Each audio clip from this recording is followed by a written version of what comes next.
Doctor. I have the report on the incident at the quarantine facility. Assuming the vocal cord parasite underwent a mutation. The only plausible explanations are exposure to some high-concentration mutagen or radiation. As you know, some of the staff at the quarantine facility were infected with the parasites. The Wolbachia prevented them from copulating, but the parasites themselves can't be removed from their host's vocal cords. Once you're infected with Skullface's parting gift, you're stuck with it.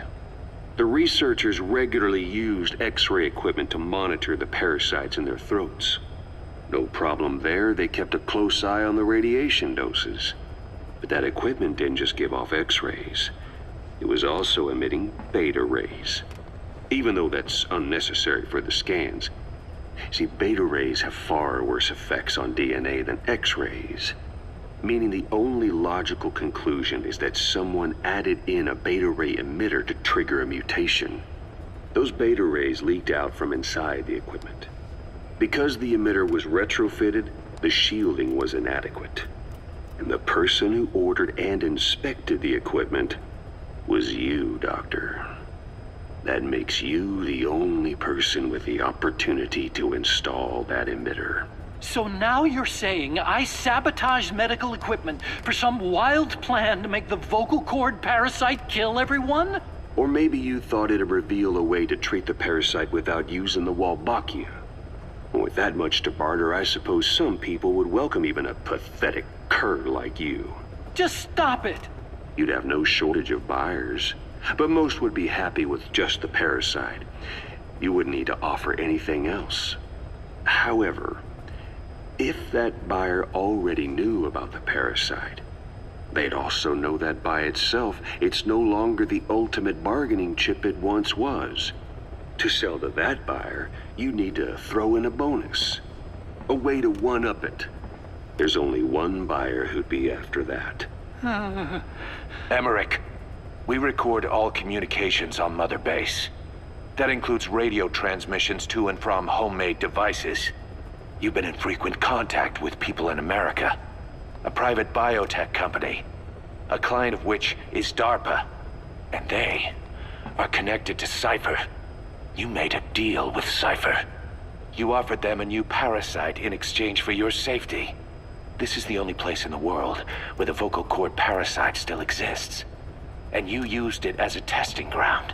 Tried to resurrect their bioweapon. But your plan to obtain the parasite has failed. Your bullshit ends now. And don't think you're leaving here alive.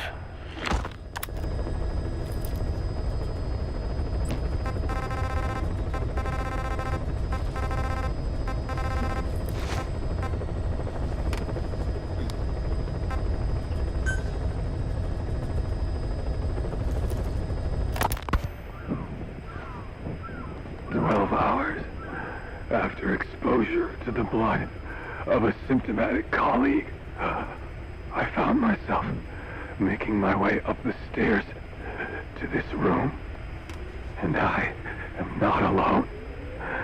Everyone who's infected, we've all come up here wanting to get outside.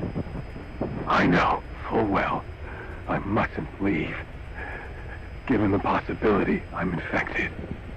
Yet, I can't contain this urge I feel inside me, like the alcoholic who tries to make any excuse for one more drink. Every step I took up those stairs filled me with this sense of bliss. I still have all my wits about me. It took no time at all to rewire the electronic lock and open the emergency exit. Then, just as I was about to set foot outside, I finally realized what was going on. This desire for freedom is not my own, but that of the vocal cord parasites inside me. They want the ravens to feed on us, pecking us to death. Attracted by these sweet secretions. They have mutated to facilitate this. The sweet smell is powerful enough to attract even a species with such a weak nose. So, before the parasites take complete control, I must. Most of the staff in here are already infected. At least, everyone I've looked at is. Infection with this parasite causes a high fever in the pharynx. I have modified a pair of night vision goggles to react only to this temperature range. With these goggles, you can identify who is infected. Other infected will, like me, feel compelled to make it outside. If the ravens get their meal, they'll head for land next. That cannot be allowed to happen.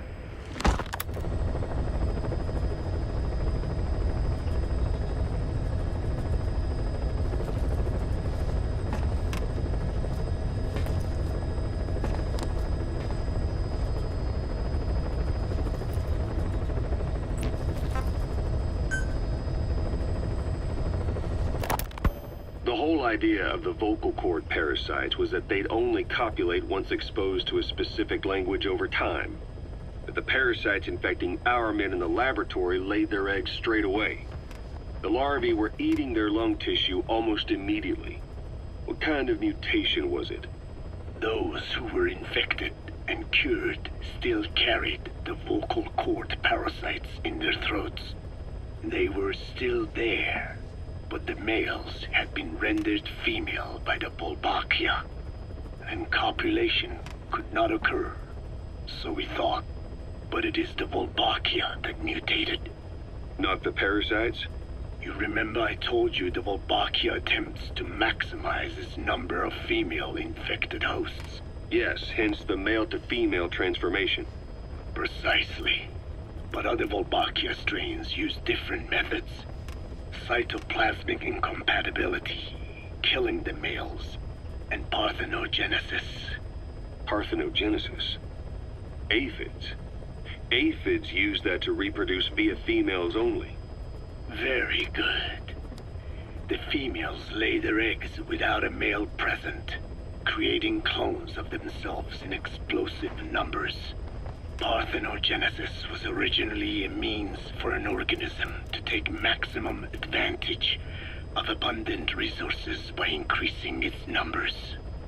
Certain strains of Wolbachia force this to occur, to create more and more infected females.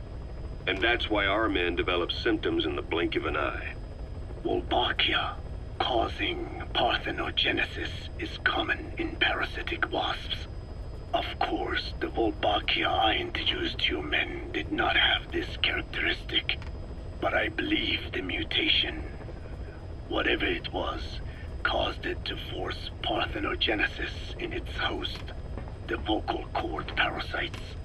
The Wolbachia we used to prevent egg laying became the agent of limitless reproduction. There's something else. The symptomatic infected in the laboratory all wanted to get outside, even knowing there was napalm waiting for them out there. You said the parasites made them act that way, but parasites controlling humans. Is it possible? Parasites altering the host's behavior is a common occurrence in the world of nature. Long ago, the vocal cord parasites had this ability, but even I never foresaw they might control humans. Until I heard the things your man said. You mean the researcher on the top floor? The bit about, I'm not a snail. Yes. Among parasitic worms, there is a genus called Leucochloridium that uses snails as intermediary hosts. As you know, snails prefer dark, gloomy environments. But once parasitized by Leucochloridium, they desire to be in the light. And that is not all. The parasitic worms thrust themselves into the snail's antennae, making them swell to abnormal size. The snail, meanwhile, frantically wiggles its antennae as the parasites squirm inside. The swollen, wriggling antennae soon resemble caterpillars. I don't get it. It is so they can be eaten by birds. Leucochloridium needs a bird as its definitive host. To breed, they require their snail host to be snapped up by a predator. So they make the humble snail appear to be a delicious caterpillar and lead it to somewhere in open sight. So you mean the staff trying to get outside Was so the birds could pick at them. The parasites altered their mental state, making them crave higher places and to be outdoors. I can only surmise that both the Wolbachia and the parasites mutated before the ancestors of the vocal cord parasites infected humans. Their hosts were birds. What we saw in the laboratory was some throwback to that time. The parasites attempting to make birds their intermediary hosts. It sounds insane. A praying mantis that is host to a parasitic hairworm will dive into water and drown itself, just so the hairworm can lay its eggs in water. Rats infected with Toxoplasma gondii lose their instinctive caution and run right up to cats. Just some of the many ways parasites control the host. But we're humans. Surely our minds are too complex for that. I thought just the same. Free will is what makes us human, so it never occurred to me that the parasites could be controlling the symptomatic. But the mood, the will of a person can be easily affected by the balance of their cerebral substances. Take the toxoplasma I mentioned. It does infect humans, and it is thought the infected develop a more reckless attitude. But to think that mutations occurred in both the Wolbachia and its parasite hosts. Your observation is most apt. Both mutations occurring at once indicates the presence of a powerful mutagen. I see. Keep working on narrowing down what it was.